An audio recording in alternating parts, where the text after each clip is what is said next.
할렐루야. 반갑습니다. 우리 옆에 좀 말씀하겠습니다. 반갑습니다. 오늘 말씀을 원합니다. 또 가정에서 예배를 드리시는 모든 교주의 자녀들에게도 하나님의 은혜가 충만하게 넘치기를 축원합니다. 네, 오늘 예수기 축사자 보도록 하겠습니다. 보시면 제 그 10명의 정탐꾼, 12명이죠. 정탐꾼이 와서 온 회중 앞에서 보고를 했습니다. 갈렸죠. 엇갈린 보고를 했습니다. 어떤 이제 10명의 사람들은 이제 악평을 합니다. 그래서 그 땅은 삼키는 땅이다. 누구나 들어가면 다 죽는다. 그렇기 때문에 그 땅은 하나님이 적과 꿀이 흐르는 땅이라고 말씀하셨지만 거기는 죽음의 땅이고 삼켜지는 땅이다라고 이렇게 악평을 합니다. 그리고 갈렙과 여호수아는 하나님께서 주시는 땅은 아름다운 땅이기 때문에 우리가 하나님이 우리를 사랑하시기 때문에 들어가면 우리가 취할 수 있다라고 보고를 얘기합니다. 하지만 이제 민심은요, 누구의 손을 들어주냐, 누구의 말을 듣냐 하면 10명의 정탐꾼, 악평했던 사람들의 그 보고를 듣고 마음이 움직이죠. 그리고 거기서 온종일 통곡을 합니다. 그래서 자기 진영에서 통곡을 하고 또 이제 모세와 아론을 원망하면서 왜 우리를 여기서 데리고 왔냐라고 이야기까지 하죠.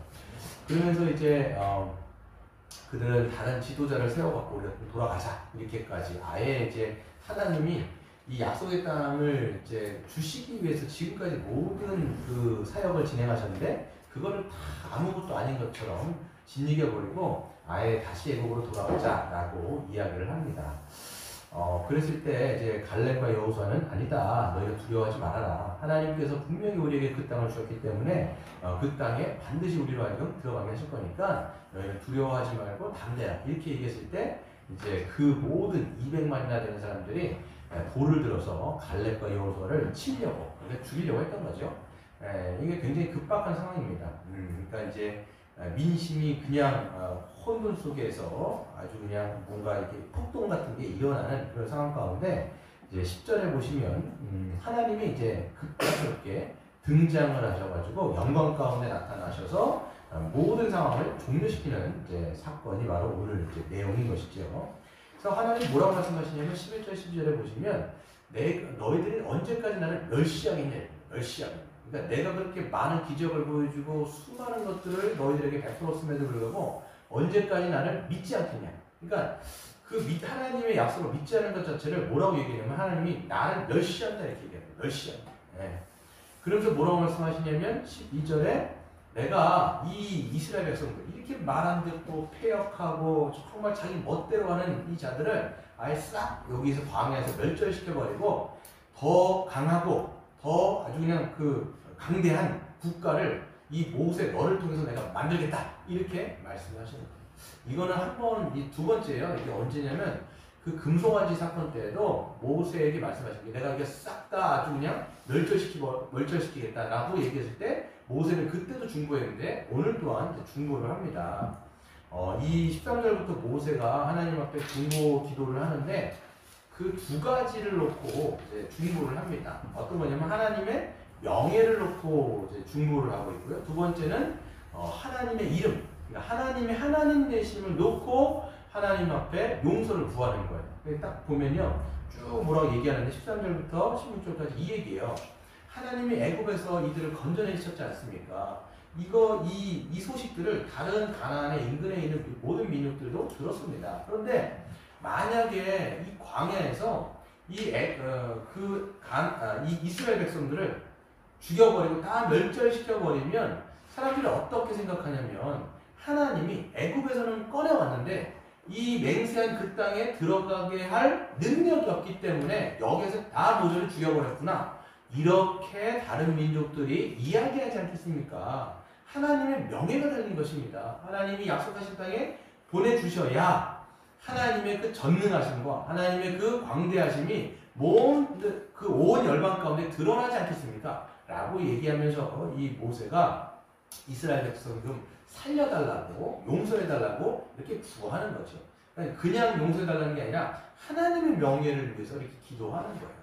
우리도 마찬가지겠죠. 우리가 어떤 기도를 할 때 하나님의 영광과 하나님의 이 하나님의 인자하심이 더 드러나도록 우리 이제 기도하는 것이 또 성도의 모습일 줄로 믿습니다. 또 한 가지는요, 이제 모세가 하나님의 이름을 놓고 기도합니다. 하나님의 그 하나님 대신 하나님의 즉 성품을 놓고 기도하는데 이것도 마찬가지입니다.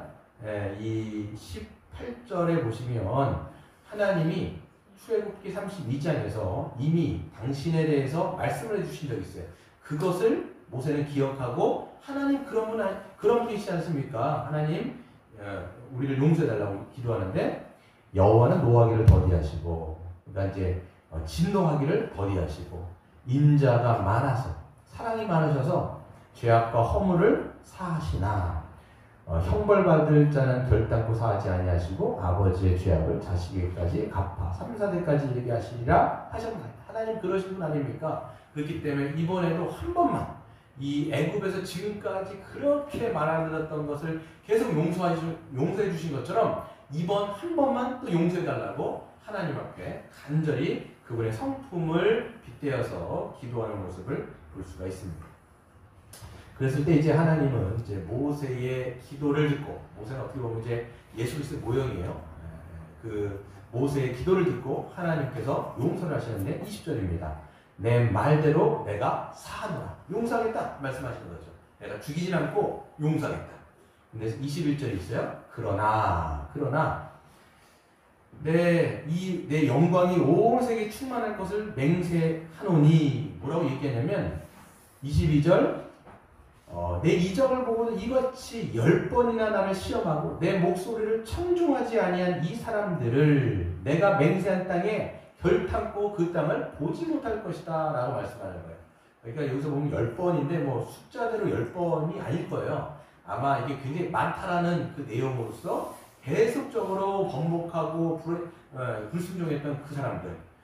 그래서 하나님의 말씀을 청종하지 않은 거예요. 청종이 뭐냐면 마음속 깊이 그것을 새겨 들어가지고 이행하는 건데 한 번도 그런 적이 없어요. 계속 자기 멋대로만 했던 사람들. 그렇기 때문에 그 사람들에게는 절대로 이 땅을 그 가나안 땅에 그들은 눈으로 못 볼 거야. 이렇게 얘기하시는 거죠. 근데 오직 갈렙 24절에 보세요. 종 갈렙은 그 마음이 그들과 달라서 이렇게 얘기해요. 다르다라고 얘기하는 건 뭐냐면 영어 성경에 보면 different spirit이에요. 다른 영을 가졌다라고 번역이 되어 있어요. 그 갈렙은 온전히 나를 따랐은지 그러니까 참된 하나님이 약속하신 그 약속을 딱 붙드는 거예요. 그래서 온전히 마음을 다하여 청종한 거죠. 그러니까 그들과 달리 청종하여 마음에 새겨가지고 그 하나님을 온전히 따른 거예요. 그러니까 그 대적들 앞에서도 그가 용기가 무너지지 않고 오히려 하나님이 우리를 사랑하시면 우리를 그 땅에 보내주실 것이라고 하면서 가자 이렇게 얘기했단 말이에요. 여기서 보면요 사람들이 막 진중에서 막 소란을 피우고 막 소란 정도가 아니라 폭동이 일어날 정도인데도 그 200만 되는 사람들 앞에 할 얘기를 한 거예요. 제가 생각할 때는 죽을지도 모른다는 각오를 하고 얘기한 것 같아요. 왜냐하면 민심이 장난이 아니었거든요. 그런데도 해야 될 말을 갈렙은요 믿음으로 하는 거죠. 그런 믿음을 가지고 한 것입니다. 그랬을 때 이제 쭉 이 용서를 하겠지만 내가 그들에게 절대로 그 땅에는 못 들어가게 할 거다 이렇게 얘기하세요. 근데 26절 우리가 읽진 않았지만 이 쭉 26절부터 38절까지 한번 볼게요. 보시면 이렇게 말씀해요. 27절 원망하는 이 악한 회중에게 내가 어느 때까지 참으랴 이렇게 하는데 언제까지 이렇게 참냐. 하나님 인자가 풍성하시고 그 인애가 아주 오래 참으시는 분인데도 정말 내가 언제까지 참아줄겠냐 이렇게 말씀하셨어요. 그리고 28절 보세요. 이런 표현이 참 성경에 등장하는 거 보세요. 여호와의 말씀이 내 삶을 두고 맹세한다. 이렇게 내 삶을 두고 하나님의 삶이 여러분 영원한 삶인데 그 영원한 삶을 두고 맹세하노니 너희의 말이 내 귀에 들린 대로 내가 너희에게 행할게. 너희들이 그렇게 원망하고 내가 안 가겠다고 얘기하고 나 죽겠다고 차라리 광야에서 죽여달라고 얘기하고 그래? 알았어. 내가 너희들이 그렇게 말한 대로 내가 그냥 그대로 해줄게. 이렇게 말씀을 하시는 거예요. 근데 그게 뭐겠어요? 29절부터 쭉 나오는데 이 광야에서 모든 시체가 그 원망하고 했던 그 1세대 있잖아요. 그래서 하나님께서 여기서 보시면 20세 이상 개수했던 사람들 그게 1세대 다 하거든요. 원망했던 전부 다를 갖다가 광야에서 다 엎드러지게 하겠다는 거예요. 다 그냥 죽을 때까지 너희들은 거기서 광야에서 빙빙 돌다가 광야 식체가 되게 할 것이다 이렇게 말씀하시는 거죠. 그리고 30절에 보시면 갈렙과 눈의 아들 여호수아 외에는 내가 맹세하여 너희에게 살게 하리라 한 땅에 결단코 들어가지 못할 것이다. 갈렙과 여호수아 빼고. 그리고 31절 너희가 사로잡히겠다라고 말하던 너희의 유아들 있잖아요. 그 사람들 얘기했잖아요. 우리 가게 되면 우리 처자식들은 다 사로잡힐 텐데 라고 했던 그 유아들, 너희들이 이렇게 말했던 그 유아들, 즉 2세대죠. 그들은 내가 인도하여 드릴 것이라는 거예요. 그래서 너희가 그렇게 싫어했던 그 땅을 그 2세대들은 반드시 보게 할 것이다 라고 말씀하셨죠. 그리고 너희의 시체는 32절 이 광야에 엎드려질 것이며, 근데 33절 보세요. 너희의 자녀들, 그 2세대들은 너희의 반역한 죄를 짊어지고 시체가 광야에서 소멸되기까지, 그렇잖아요. 그들이 죽을 때까지 40년인데 그 40년 동안 그 사람들은 너희의 반역의 죄를 짊어지고 계속 헤매는 거예요. 방황하게 될 것이라는 거예요. 왜 40년일까요? 바로 정탐한 그 날수가 40일이었잖아요. 그 40일을 하루 1년으로 여겨가지고 40년. 만약에 막 100일 동안 여러분 정탐했다 그러면 못 들어가요. 완전히 아무도 못 들어가겠죠.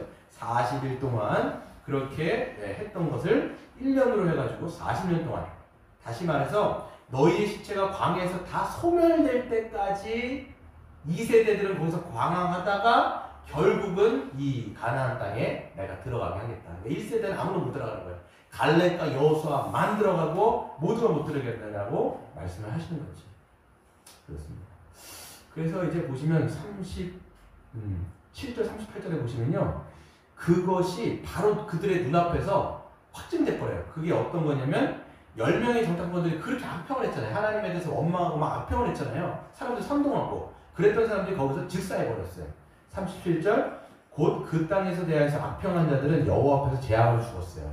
그 자리에서. 그리고 38절 그 땅을 정탐하러 갔던 사람들 중에서 오직 눈의 아들 여호수아와 여분의 아들 갈렙은 생존하였다라고 이야기합니다. 그리고 난 다음에 저희가 읽진 않았지만 반응이 뭐냐면 그 다음에 이렇게 가지 말라라고 얘기했거든요. 모세가 어차피 하나님 너희들과 함께 하시지 않으니까 그 땅에 지금 가면 안 된다 라고 했는데 또 이때는 막 울고불면하면서 아침 일찍 일어나가지고 또 그 땅에 가요. 하지 말라는 걸 그렇게 해요. 이 사람들은 지금 가지 말라고 하는데 또 가가지고 어떻게 되냐면 거기서 가나안 땅 사람들이 와가지고 거기서 호르마까지 쫓겨나는 그런 일들이 벌어집니다. 이 이야기를 통해서 우리가 어떤 이제 교훈을 얻을 수가 있냐라는 생각을 좀 해봐야 되겠죠. 오늘 이제 큰 줄기는 뭐냐면 하나님 앞에 모세가 용서하기를 중보기도 했고요. 하나님이 용서해 주셨어요. 근데 그러나 1세대는 못 들어가고 2세대만 그 내가 맹세했던 땅에 들어가게 하겠다라는 이야기로 쭉 진행된다라고 말씀을 드릴 수가 있습니다. 이것을 보시면 이게 보면 이제 믿지 않는 자들, 참되게 믿지 않는 자들은 못 들어가고 참되게 믿는 자들만 들어가는 것으로 우리가 볼 수 있는데, 이 이야기를 신약의 사도 바울은요 이렇게 해석을 해놓은 게 있습니다. 구약과 신약은 항상 짝을 이루는데요. 고린도전서 10장을 한번 보시면요. 고린도전서 10장을 한번 보세요.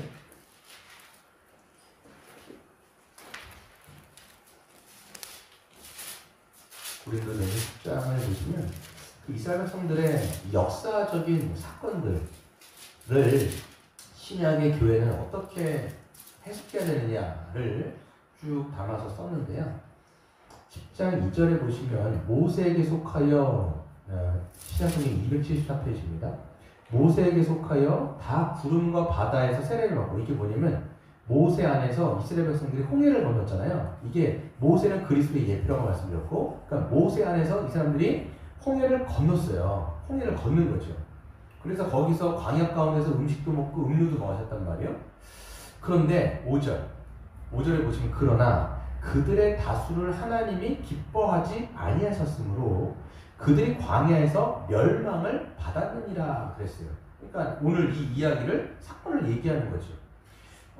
그래서 보시면 애굽에서 건져내신 다수를 기뻐하지 않으셨기 때문에 광야에서 멸망받았다라는 얘기를 하는 것이에요. 그러면서 6절 이러한 일은, 역사적인 그런 사건들은 우리의 본보기가 되어 우리로 하여금, 본보기라고 하는 건 샘플이에요. 그들이 악을 즐겨한 것 같이 즐겨하는 자가 되지 않게 하려 함이니. 이게 뭐냐면 그 이스라엘 백성들의 역사를 보면서 우리로 하여금 이렇게 기록해놓은 이유가 뭐냐면 그것을 보고 우리에게 교훈 삼아서 어떤 삶을 살아가야 되는지, 어떤 것이 참된 믿음인지를 너희에게 보여주고자 한다라고 이야기를 합니다. 그러면서 그들의 불순종이 낱낱이 기록되어 있는데 그게 뭐냐면 7절에는 그들 가운데 어떤 사람들은 사람들과 같이 너희는 우상 숭배하는 자가 되지 말아라. 기록된 바 백성이 앉아서 먹고 마시며 일어나서 뛰어논과 함과 같으니라. 그러니까 그들처럼 너희가 우상 숭배하지 말아라. 이건 지금 출애굽기 32장을 보여주면서 얘기하는 거죠. 그리고 뭐예요? 8절. 그들 중에 어떤 사람들이 음행하다가 하루에 23,000명이나 죽었나니 우리는 그와 같이 음행하지 말아라. 그러니까 그들이 어떻게 보면 역사적인 교훈들이 있는 거예요. 또 9절. 그들 가운데 어떤 사람들이 주를 시험하다가 뱀에게 멸망하였나니 우리는 그들과 같이 시험하지 말라. 10절. 그들 가운데 어떤 사람들이 원망하다가 멸망시키는 자에게 멸망하였나니 너희는 그들과 같이 원망하지 말아라. 이렇게 돼 있죠. 그러면서 11절. 그들에게 일어난 이런 일은 우상숭배, 음행, 그 다음에 주님을 시험하고 주님을 원망했던 모든 이런 일들은 본보기가 되어서 또한 말세를 만난 우리, 즉 여러분, 저와 여러분, 이 고린도 교회 성도들, 이런 우리를 깨우치기 위하여 기록되었다라고 얘기하는 거예요. 그들의 우상숭배, 그 다음에 음행을 저지르고, 그리고 주님을 시험하고 원망하는 모든 일들은 우리를 깨우쳐. 이 깨우치다라는 게 영어 성경에 보면 워닝이에요. 그러니까 경고하고 경계하라 이렇게 얘기하는 거예요. 우리의 삶을 살펴봐라. 너희의 믿음이 정말 구원받는 믿음인지 참되게 너희가 그것을 봐라 라고 얘기하는 거예요. 그래서 12절에 붙어있는 거예요. 그런즉 선줄로 생각하는 자는 넘어질까 조심하라. 이게 뭐예요? 난 구원받았어. 난 홍해를 건넜으니까 난 이제 뭐 천국은 내가 따라온 단상이고 나는 그냥 괜찮아 라고 그렇게 믿음을 얘기할 수 있냐라는 거예요. 이게 뭐냐면 너희가 그렇게 우상숭배, 이스라엘 백성들이 자기가 홍해를 건넜기 때문에 나는 괜찮아, 멸망받지 않을 거야 라고 그들도 생각했어요. 하지만 그들 안에는 우상숭배가 있었고 음행이 있었으며 주님을 시험하고 원망하며 했던 모든 것들이 그들 안에 뒤섞여 있었으니까 이 사실 참된 믿음이 아니라고도 이야기할 수 있기 때문에 지금을 살아가는 우리에게도 마찬가지입니다. 너희가 선줄로 생각하는 자, 이 선다라는 게 뭐예요? 나는 괜찮다라는 거예요. 내 믿음은 괜찮다라는 거예요. 나는 구원받은 믿음이 확실하다라는 거예요. 근데 이 모든 것들이 너희 삶에 있다라면 너희 자신을 스스로 점검해 봐야 되지 않겠느냐라고 지금 주님은 말씀하시고 있는 것입니다.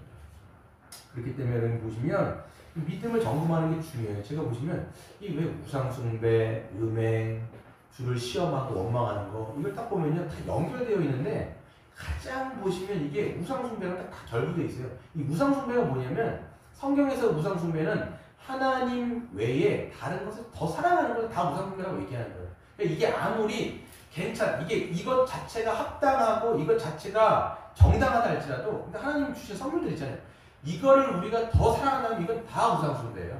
그러니까 이거 성경은 그냥 이거를 한마디로 얘기할 때 세상이다 이렇게 얘기도 하거든요. 그렇잖아요. 그러니까 하나님보다 더 사랑하는 어떠한 모든 것 그건 다 우상숭배죠.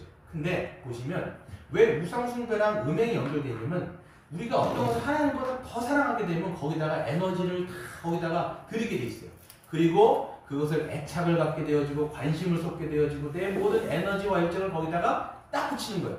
그러면 이게 하나님과 우리가 동행하는 게 아니라 그것을 딱 붙들고 살아가기 때문에 그거는 영적인 간음이에요. 네. 성경에서 보시면요. 그냥 우리가 음행이라고 얘기했을 때 뭐 어떤 성적인 문제만 얘기하지 않습니다. 종교적으로 들어가면 그게 어떤 영역이 들어가냐면 하나님과 짝하여 살아가는 가는 게 아니라 내가 살아가는 어떤 것을 내가 붙들고 그것과 영적인 간음을 하는 거예요. 그래서 여러분 야고보서가 분명하게 얘기해 주는 게 있습니다. 뭐라고 되냐면 야고보서 4장 4절 5절에 보면 가늠한 여인들아 세상과 덧된 것이 하나님과 원수됨을 알지 못하느냐. 그런즉 누구든지 세상과 벗이 되고자 하는 자는 스스로 하나님과 원수가 되는 것이니라. 너희는 하나님이 우리 속에 거하게 하신 성령이 시기하기까지 사모한다 하신 말씀을 헛된 줄로 생각하느냐. 그렇죠.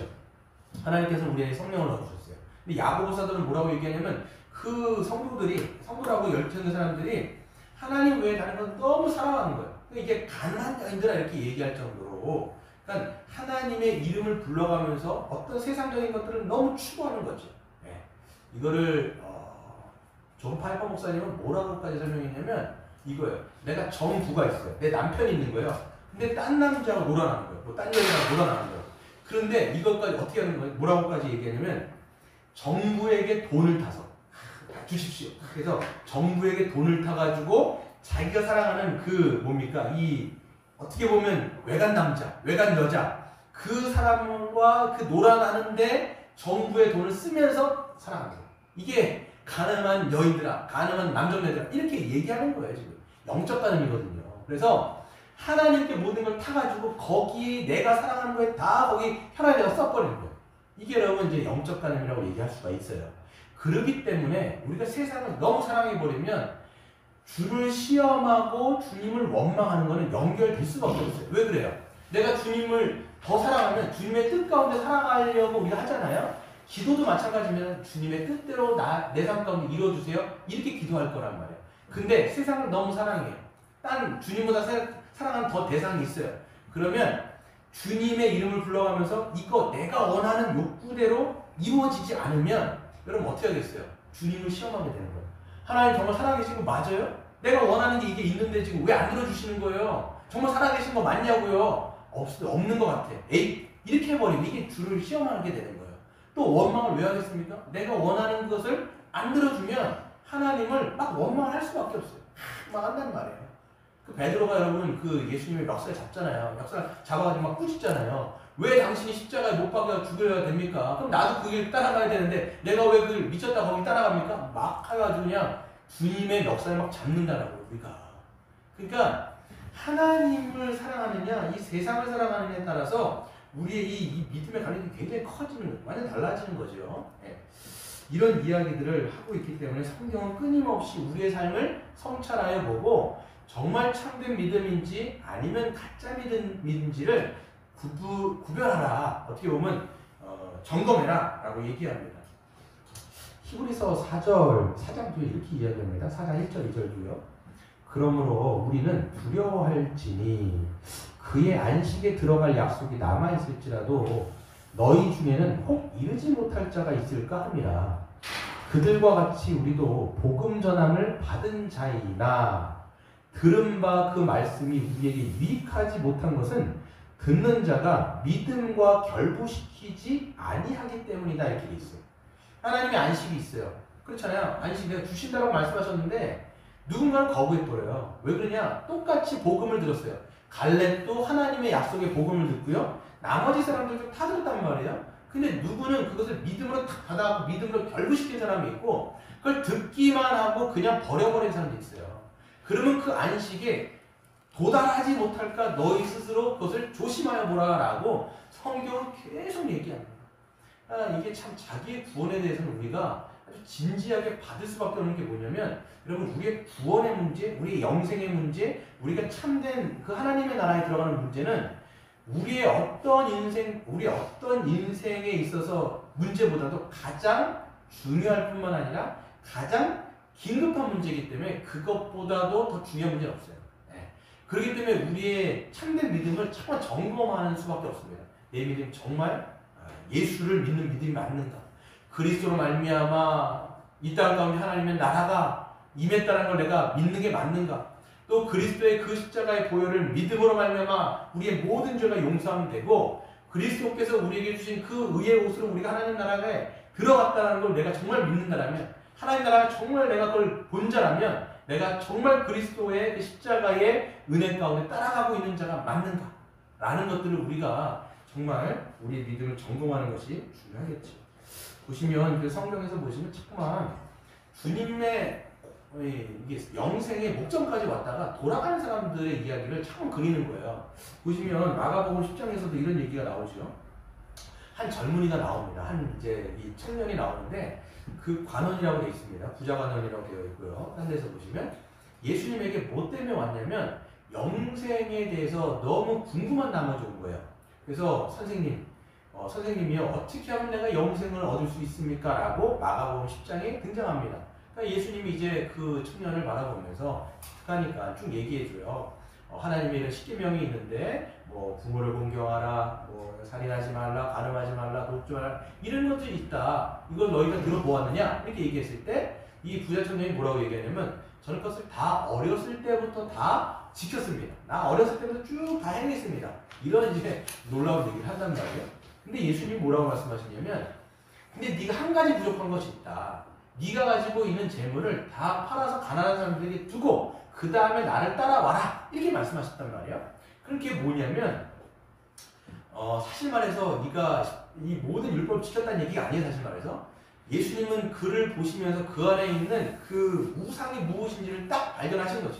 그래서 한 가지 부족한 것인데 그것을 너가 팔아서 다 나눠주고 오라 얘기한 거예요. 그랬더니 이 청년이 어떤 반응을 보이냐면 알겠습니다. 그렇게 영생을 보였다라면 예수님을 따라가면 영생이잖아요. 근데 눈앞에서 어떻게 하냐면 슬픈 기색을 보이는 거예요. 재물이 너무 많아 슬픈 기색을 띠면서 근심하여 다시 세상으로 돌아가게 됩니다. 이게 뭐냐면 그의 안에는 그 재물이 우상인 거예요. 자기에게는. 이게 큰 우상인 거죠. 그러니까 못 버리는 거예요. 앞에는 영생이 있는데 영생이 커 보이는 게 아니라 내가 가지고 있는 게 더 커 보이는 거예요. 내가 이거 하려면 다 버려야 되잖아요. 그러니까 다시 세상으로 돌아가는 모습을 보게 되는 것이죠. 그 사도 바울이 살았던 시대에도 마찬가지입니다. 사도 바울이 이제 보면 맨 마지막에 그 디모데 후서를 마지막에 쓰고 순교하고 이제 죽거든요. 그때 보면 사도 바울이 오랜 시간 동안 사역을 했을 거 아닙니까? 그러면서 자기와 함께 복음의 사역을 했던 사람들을 쭉 나열해요. 누구는 나와 함께 있고 누구는 나를 도왔으며 누구는 나와 함께 있는데 그 중에 한 사람을 딱 얘기하는데 그 사람이 누구냐면 데마라는 사람이에요. 데마라는 사람이 거기에 이름이 쓰여있을 정도라면 사도 바울과 함께 복음의 사명 가운데 복음의 사역을 굉장히 충성스럽게 했던 사람일 거예요. 그런데 마지막에 막판에 가서 이 사람이 뭐냐면 사도 바울이 이렇게 얘기해요. 데마는 이 세상을 사랑하여 나를 버리고 데살로니아가로 갔다라는 거예요. 함께 보면 복음 사역을 하다가 결국에는 뭐가 더 좋았냐면 이 사람이 이거 처음에는 이 복음에 대해서 너무 기뻤어요. 들을 땐 기쁘고 들었을 때 너무 영광스럽고 하다가 나중에는 점점 세상이 커 보이는 거예요. 점점 자기가 사랑하는 게 더 커 보이는 거예요.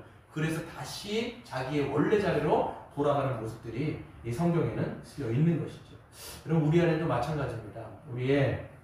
우리 안에 이런 우상들을 분별하는 것은 쉽지가 않아요. 그냥 뭐 재물이다, 뭐 돈이다, 뭐 이걸 여러분 딱 얘기했을 때 누가 이렇게 나는 재물을 우상으로 섬기고 이렇게 생각하는 사람 아무도 없잖아요, 사실. 그러니까 우리 안에 우상은요, 너무 우리 안에 무의식 가운데 사실 잠재적으로 들어가 있기 때문에 나도 인식하지 못하는 수많은 우상들이 있어요. 그래서 존 칼빈 같은 경우는 뭐라고 얘기했냐면 인간 자체를 우상을 만들어내는 제조기다라고 이야기할 정도로 인간은 원래 그렇습니다. 자꾸만 하나님보다 더 사랑하는 어떻게 보면 하나님과 같이 나의 안정과 평안을 구하는 그런 우상들을 우리 안에서 굉장히 많이 만들어내는데 우리가 인식하지 못할 뿐이라는 것이죠. 그래서 여기서 우상을 분별하는 방법들을요, 어떤 템플턴이라고 하는 주교가 몇 가지 책 안에서 써놓은 것을 팀 켈러가 좀 인용한 구절들이 있었어요. 그래서 제가 한번 써왔습니다. 보시면 첫 번째 분별 방법이 이겁니다. 관심을 끄는 다른 일이 없을 때 자연스럽게 생각이 쏠리는 대상이 뭔가. 여러분 딱히 할 것 없을 때 있잖아요. 그냥 이게 멍 때린다고 얘기하죠. 그럴 때 여러분 안에서 그냥 불현듯 그냥 여러분 자연스럽게 생각이 쏠리는 것. 그게 어떻게 보면 여러분들이 그냥 늘 생각하고 있는 거죠. 늘 생각하고 있다는 건 뭐냐면 내가 늘 관심을 갖고 늘 애착을 갖고 하고 있는 것이죠. 그래서 나는 마음속에서 즐거움과 위안을 얻고 싶을 때 습관적으로 어떤 생각을 하는가.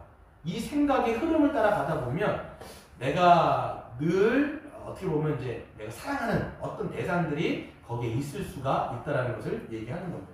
두 번째, 나는 돈을 어디에 쓰고 있는가? 여러분의 소비의 패턴들을 보시면 알 수가 있습니다. 예수님도 말씀하신 게 뭐예요? 그 너의 마음인 곳에 그 보물이 있다. 말씀하시죠. 보물이 있는 곳에 너의 마음도 있다라고 말씀하시면서 우리와도 소비 패턴을 우리가 한번 살펴봐야 돼요. 그래서 나는 어떻게 돈을 씀씀이를 쓰고 있는가?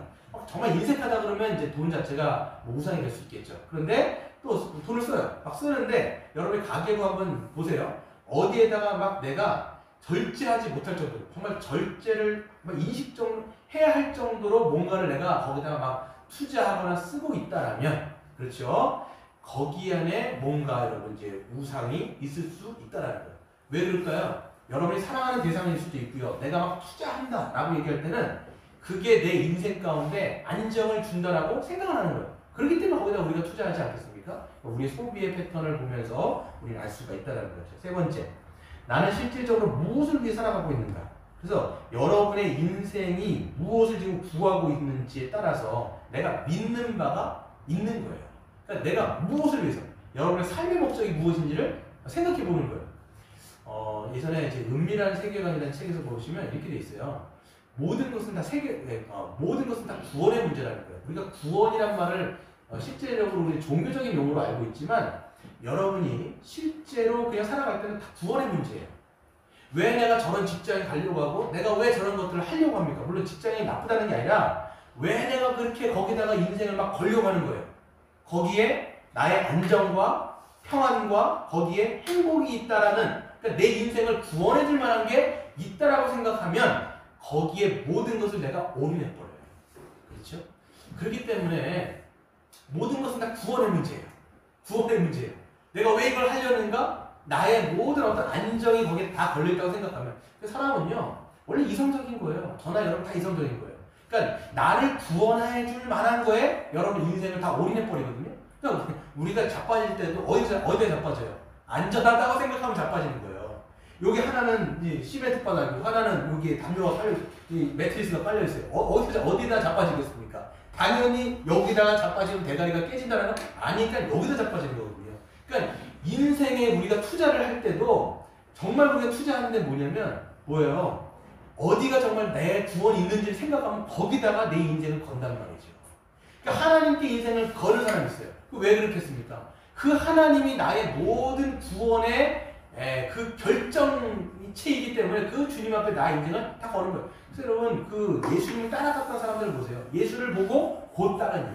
예수를 보고 곧 따르니라. 그게 뭐겠어요? 예수 안에 영생이 있고 예수 안에 구원이 있고 그것이 너무나 커 보이는 사람은 거기다 자기 인생을 걸어버리는 거예요. 그래서 우리가 이걸 뭐라고 얘기합니까?